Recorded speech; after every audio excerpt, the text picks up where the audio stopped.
হামজার পথ ধরে দেশে আসতে শুরু করেছে বাংলাদেশি বংশোদ্ভূত বিদেশি ফুটবলাররা।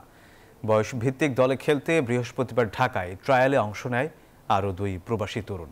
এদের একজন ইংল্যান্ডের চতুর্থ সারির ক্লাব চার্লটন অ্যাথলেটিকের বয়স ভিত্তিক দলে খেলা এলমান মাতিন, আর অপরজন ইতালির আব্দুল কাদির। 2 তরুণের স্বপ্ন লাল সবুজের জার্সি গায়ে তোলার। দেশের ফুটবলের গণজোয়ারের নাম যেন হামজা। ব্রিটেন ছেড়ে লাল সবুজের জার্সি গায়ে হামজার খেলায় এখন উজ্জীবিত গোটা দেশ। র্যাঙ্কিংয়েও 2 ধাপ এগিয়েছে লাল সবুজরা। এবার সেই পালে হাওয়া দিচ্ছে প্রবাসী অনেক ফুটবলার।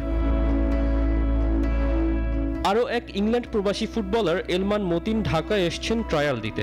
আপাতত বয়সভিত্তিক দলের জন্যই পরীক্ষা দিচ্ছেন। প্রচণ্ড গরমে ট্রেনিং সেশনটা কঠিন হলেও আশা রাখছেন দ্রুত মানিয়ে নেয়ার।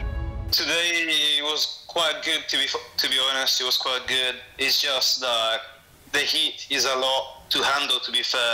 বান্ডেল থাকলে প্রতি সেনমানিতে টাকা বাঁচবে। বিকাশ সেনমানি বান্ডেল কিনে জিতুন প্রতি লেনদেনে। Like coming from London, it's quite cold there, so like I was struggling a bit, but inshallah it'll get better soon. English ফুটবলের তৃতীয় সারির দল চার্লটন অ্যাথলেটিকের হয়ে খেলেন এলমান। নিজের পছন্দের পজিশন রাইট উইং ব্যাক। আধুনিক ফুটবলের হিসেবে ঠিক যে বিভাগে খানিকটা দুর্বলতা আছে বাংলাদেশের, সেই মতিন 2 বছরের প্রক্রিয়া শেষে ঢাকায় এসছেন ট্রায়ালের জন্য, যেখানে তাকে সাহায্য করেছেন ডেনমার্কে থাকা আরেক প্রবাসী Shakib Mahmud.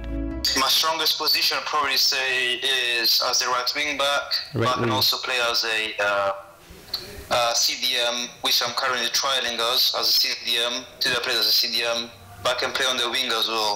It was a 2-year process before I eventually got my chance right now to come to Bangladesh and eventually go for a trial with them.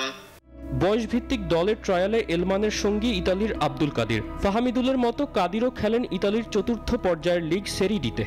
আমার জন্য আপনারা সবাই দোয়া করবেন এবং আমার দোয়া ও ভালোবাসা আপনার সবার জন্য রইল।